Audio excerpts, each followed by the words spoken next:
All right, so we're going over Marine MCO 4400.201, Marine Corps Class 8. Does anybody know what Class 8 stands for in terms of supply? Any Greenside Corpsmen in here? What's Class 8? Medical supplies. Medical supplies. All right, so those who've been to LCE units, we learn about all the different classes of supplies. I'm pretty sure there's 10 of them, and number 8 is going to be your medical supplies. Know that because some of the other Marine Corps stuff we go through, they talk about Class 5 a lot and Class 3, so knowing what your class of supply helps make the material make more sense as we're going through it. All right, I don't usually see this manual. I don't usually see this manual a lot on the test, but I guess they want to throw it on here again, right? What's up, pup? All right. General overview. Okay. So this is just talking about Chapter 1 that talks about how they do all the accountability, sourcing, and acquisition of the material that goes into Marine Corps units. Does anybody know where the organic capability of most logistics comes from in FMF type units? MLG. MLG is where they source all of their logistics capabilities, right? So you have units that go out and deploy as part of division or your CLRs that go out, right? Well, they have their own supplies there, but if they need more organic assets, they immediately start, the first place they pull from is going to be your MLG units to get those supplies. All right. So the references that they use for this manual, you got your MCWP 4 TAC 11.1, which is your tactics, techniques, tactics and techniques for the Marine Corps. You have your P117. That's going to be your Chapter 19, which is your FMF chapter. BUMED Instruction C710.70 Alpha. That's going to be one of your equipment management instructions. Duty Instruction 3110, War Reserve Material. And then, of course, you got your Marine Corps instructions, and then SICNAS 7320.10. Some of those manuals should look familiar to you because I know that the top 2 have been on your bibs before. This is a very dry instruction, just to let y'all know, too. So I'm trying to hit on the key points that you guys are going to see on the test. All right? Now, Class 8 material includes 2 subclasses. Subclass A and Subclass B. So Subclass A is talking about actual medical material itself. Subclass B is usually dealing with your waste, right? Your blood and fluids. Throughout this document, we'll refer only to Subclass A. Okay, the MCWP that I was talking about earlier has been on your test. Provides doctrine for medical logistics, including procurement, initial issue, management, resupply, and disposition of material, required to support medical and dental elements, organic to MAR 4 level commands. Marine forces get most of this from your MLG.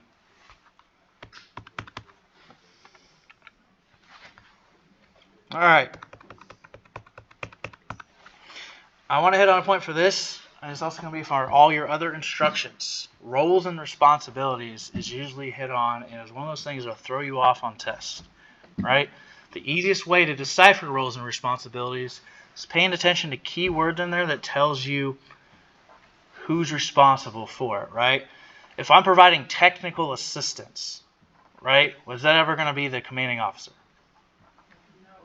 Now, if I'm providing oversight or appointing someone, right, it's going to be CEO, right? Technical assistance is usually going to come from some sort of technical expert, right? So for Marine Corps, or let's do PrevMed, for example. Where does PrevMed get most of their technical assistance from? Any PrevMed techs in here? Yeah, you have the manual. What's the agency? What is the big Navy Marine Corps? What's NMC PHC? Public Health Center. Pretty sure you guys get a lot of your guidance and technical information from them, right? So anything that's with technical assistance is usually going to come from some sort of subject matter expert in that area. Okay, so for here, develop, publish, and maintain policy is in your Deputy Commandant for Installation and Logistics. All right, Usually you're the big wigs, the big heads are developing and creating policy, right? So in this level, it's going to be your Deputy Commandant for Installation and Logistics. Okay? Deputy Commandant for Programs and Resources publishes programming and budgeting guidance consistent with defense planning, programming guidance to establish or to enable detailed Class 8 management planning. All right? So they publish guidance on how you're going to roll out your logistics programs and how you're going to deal with the requisition of supplies. Okay? Deputy Commandant for Combat Development and Integration. All right, so anytime it talks about in coordination with another agency, it's another time to put a star next to something, right? Because usually we want to know what agencies are working together to produce a certain policy, right? So for Deputy Commandant for Combat Development, MARCOR SysCom, Marine Corps Systems Command, right? Plan and program for Class 8 initial issue modernization and new program requirements, and participate in the modern review of AMOLs and ADOLs. Quick question, how often are AMOLs and ADOLs reviewed? It's in your Corpsman manual. You know? Annually. That's correct. So, if there's any of you been on a ship? Alright, so every year a new AMOL list comes out with any new supplies or whatever else to make sure that you're getting the accurate supplies you can to sustain your operations while you're on the ship. Same concept. Same thing with the Marine Corps. Right? Alright, so Commanding General, Marine Corps Logistics Command, so MLG, right? Sure, Class 8 material planning is accomplished on an annual basis. AMOL review annual, Class 8 material planning annual. Alright, sure, each maritime prepositioning squadron has the requisite portion of the Class 8 material required to support contingency requirements. Okay, so they just simply make sure that everybody has the materials they need to do any kind of operations within and outside of theater. Commander MARCOR SysCom serves as the Marine Corps. So if I see shit like this, it screams test question, right? When you're going through material, look at something that was like, how would they ask this on the test?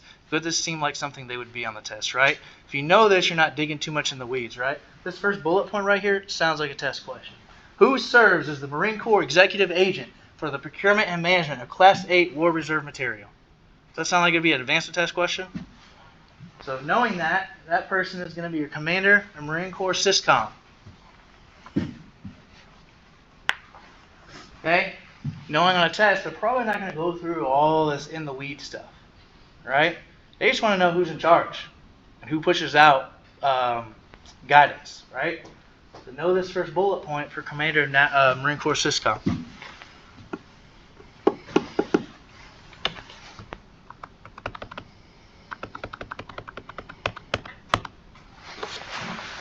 Alright. So our MAR-4 command, MAR-4 pack, alright? To maintain a capability to support 15, I don't even know what DOS stands for, to be honest with you. 15 DOS of AMOLs and ADOLs for respective MEF as configured by MARCOR SysCom. I mean, anything that has a number in it, I also put a line underneath. So that 15 will probably be something that could be a test question. So your commander of Marine Forces Command and MAR-4 Command Pack support 15 DOSs of AMOLs and ADOLs. Okay, making sure we're not missing any points here. Time frames. All right, so for time frames here, let's skip this slide here. Biennial inventory. So support and participate in a biennial inventory stocking level and modernization review. Okay? They'll ask the question, how often do you do an inventory for stocking level and modernization reviews? And they'll have annually. They'll have biannually. They'll have every 3 years. They'll have every 6 months. Right? Anything that has a time frame is something that you would want to put a star next to because they want to know the periodicities of reviews of each of these programs. for clarification, biennial is every 6 months? Correct. Or twice a year. Right? I mean, they would say every 6 months, but biennial just means twice a year. So biannual is 2 years, biennial is Ennial. every 6 months. Yep. All right. Correct. All right, and approval, right? We want to know who approves requirements, right? So the MEF level approval before the issue of AMOL and ADOL blocks, you have to have MEF level approval.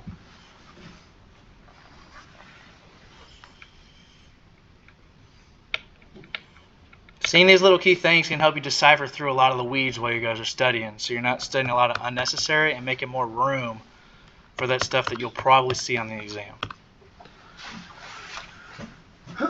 Alright, so anything reservist is kind of just plain and straightforward, right? Marine Force Reserve is maintaining the AMOLs and ADOLs for the reserve units. Alright, so that could be anybody else. Okay? So, submit requests for increases in inventory stocking levels to the DCINL that we learned about a couple slides ago, and Marcor Syscom. Okay? Now, this one right here, to make it make sense to y'all, right? Why do you think this one's to MAR4 and not the DCINL and Marcor Syscom? Okay? So, with these, right, if it's a certain exercise that I'm going on, or a deployment, right, I'm not going to be going and reaching out to these bigwigs here for this. I'm going to be reaching out to whatever Marine Force unit is leading that to know exactly what supplies are needed, right? Because this is going to be more of a general, hey, I'm going to give you shit, right? But you might go to a zone that's going to need more supplies than what the general is. So you have to go to who is running that evolution to know what supplies are needed. All right? So for any op force event, it's going to be to your respective MAR4. So going out to tax would be you submit to the respective MAR4, you don't go to MAR4 system. Correct. All right, ATs. Anybody know what AT is? For reserves? Annual training, right? So they have to go 2 weeks out of a year and go on some sort of annual training, right? Some people go to dumb places like Great Lakes, but you can go to Japan, you can go to all these other areas to where you have to do at least 2 weeks out of the year. So you get to provide blocks for those annual training. So basically, for corpsmen, right? If you ever go reserve, a lot of you might not be doing corpsman type stuff, right? Might not be seeing patients or doing all that, but 2 weeks out of the year, they want to make sure that your skill sets are where it still needs to be. So you'll go somewhere and still practice that skill set again. Does that make sense? So they will give supplies for you to help support those 2 week evolutions. I gotta learn what this DOS term is. Alright, I got shotgun that I was teaching this today, so I'm not unprepared. I just didn't know what'd you say DOS was? Days of supply. Days of supply? Okay, that makes 100% sense. Okay, because that's how Marine Corps operates, right? We learn about how a MAF size unit has a certain amount of days supply, or MEB size unit has a certain amount of days supply, and a MU, right? I'm not going to go in the weeds with that. We have another chapter we'll hit on. But this is where it's coming in, right? So Marine Corps is responsible to fill a capability equivalent to 60 days supply for medical consumables, equipment, and associated material, to include medical repair parts and test equipment, right? So basically they have to provide at a minimum a 60-day supply, right? And then a 15-day supply of Class 8 material. Days 16 to 60 are supported throughout a combination of service, operational level support and planning, and support from DLA. What's DLA? Defense Logistics Agency, right? So what it's basically saying is they're going to give you 60 days of supply of all the normal supplies and material and equipment you're going to need, right?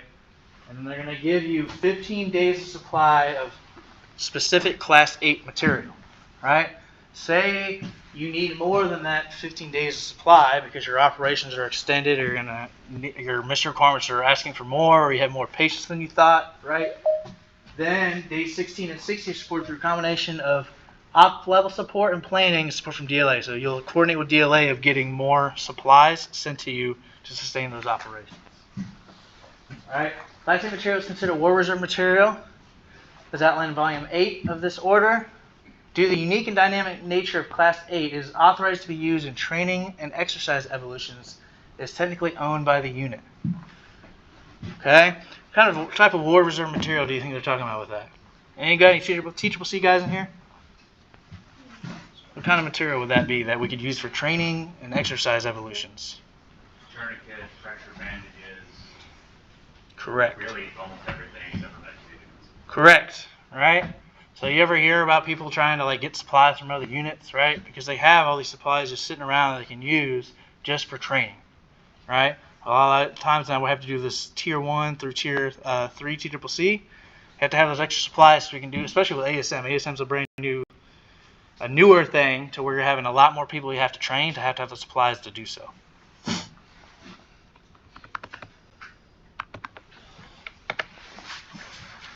All right, medlog required to maintain AMOLs and ABOL. All right, so another responsibility, right? If I'm going to ask a test question, I put myself in me writing the test.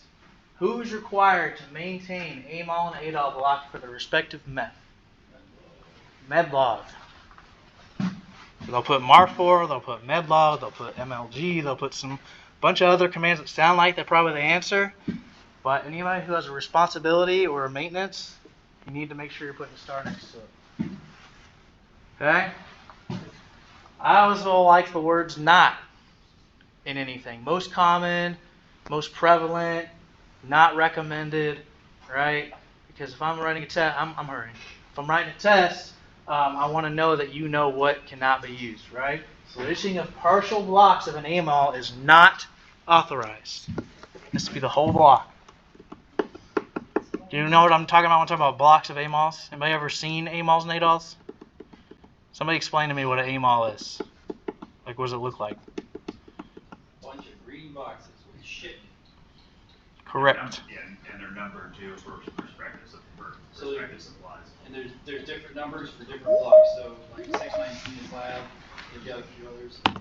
Correct. Your regular sick call block, which is all on the exam, which is really sad right now. I can't tell. But what they're talking about is if you're going to take, like, you just want to have the centrifuge, right? They're not going to say, well, you can just take the centrifuge. You're going to have to take all of the 619. Correct. So you're going to have to take all of those green boxes, not just the one that you want. Is that clear to everybody? You can only issue it out as a whole item, right? Yes. Well, I mean, some of them wind up being L-shaped. You got to catch us it is. But yeah, for the most part, they're just they stack like Legos. They're entertaining and not all at the same time. All right. So, termination requirements. To identify capability gaps, right? So we talked about, say we need more than the 15 days of supply. After receiving MEF commander's approval, okay, so whose approval? MEF commander will submit an urgent needs statement via the chain of command through the urgent needs process, right? Another thing is, right, I like to put myself in the mindset of how can I screw with somebody on a test to see that half the people are probably going to get it wrong, half people are going to get it right, right? A lot of times with routing, they'll talk about who you have to route something via to, and then they'll talk about who gets the ultimate approval, right? Don't get those two mixed, right?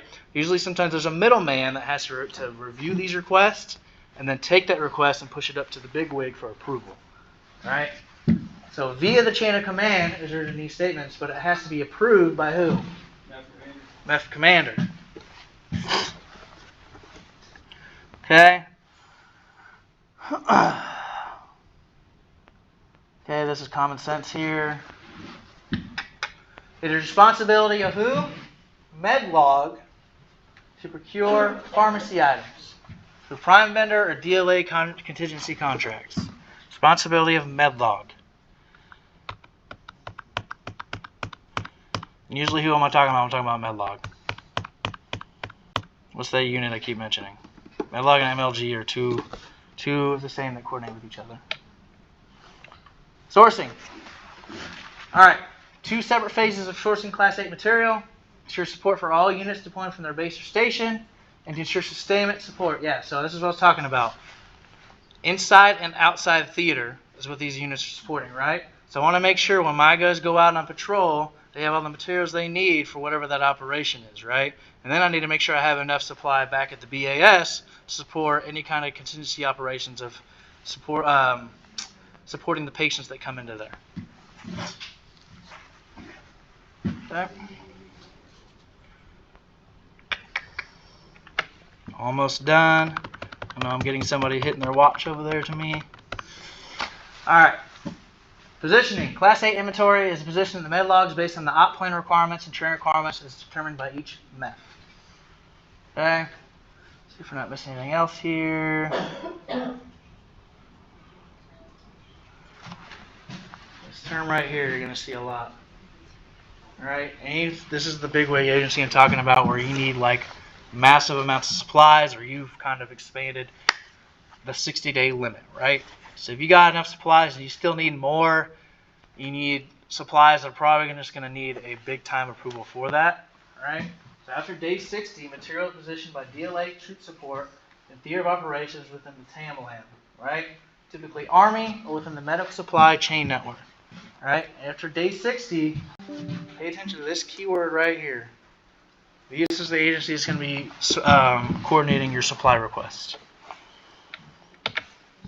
You'll see that term again in one of your other manuals.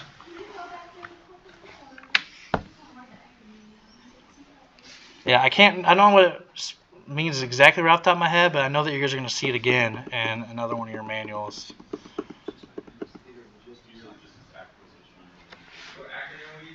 TAMLAM or TLAM.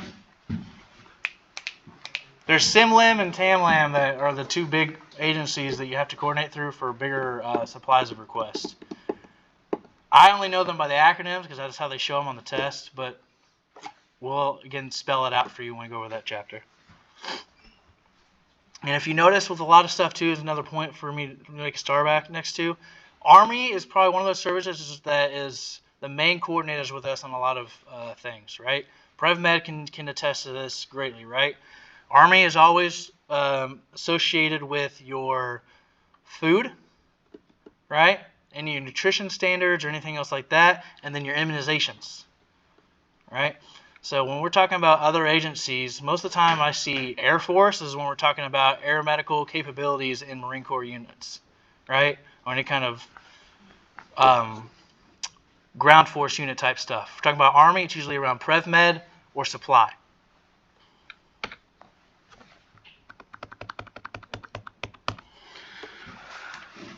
Again, commonly keep seeing the 16 to 60 day mark. All right. Access to class material for days 16 through 60 is funded through contingency contracts. The War Stopper Program is a Department of Defense operation and maintenance line of funding that finances the access fees for distributors and manufacturers, right? So what it's saying is they are going to finance these people that give you, so say you don't have enough money to pay for the distributors, but you really need the material. This War Stopper Program will make sure that you guys are going to get the material you need by going ahead and funding that request so you're getting everything you need for that contingency operation. Okay, test question, right? Think about it in your head. Who facilitates the lifecycle management, modernization, and procurement of Class 8 material?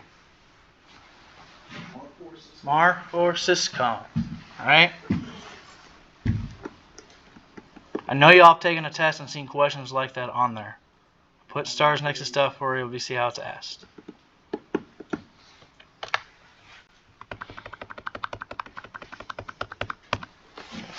Okay, there's that TAMLAM again. Okay. Anybody know what LTI is? Limited technical inspection. Okay, limited technical inspection. All right. What is that? In a short term, in a short phrase, what does that mean? What do they use LTIs for? Correct. And not that you have everything, but that it works. Right? So we're actually going through this with the pre-com right now. So if you don't know what a pre-com is, I'm basically on a ship that's getting ready to get commissioned in the Navy. So we have all these AMOLs and ADOLs down south that we're all going through, right? And we're doing these technical inspections to make sure they work. Because if we take accountability, or if we own that piece of material and say, hey, it's ours, now we're responsible to get that shit fixed, right? Now, if we have them fix it and say something's wrong with it now, then the Navy funds that, right? So limited technical inspection is making sure you have everything and it works properly before you're using it within operations that you're sending it to. Does that make sense? Okay, and after other training exercises, ensure all equipment and tools are accountable. All right. All right, so I'm glad that I put it this way. Okay, there's these 2 bullet points. 16 and 60, medlog. Beyond day 60, TLAM.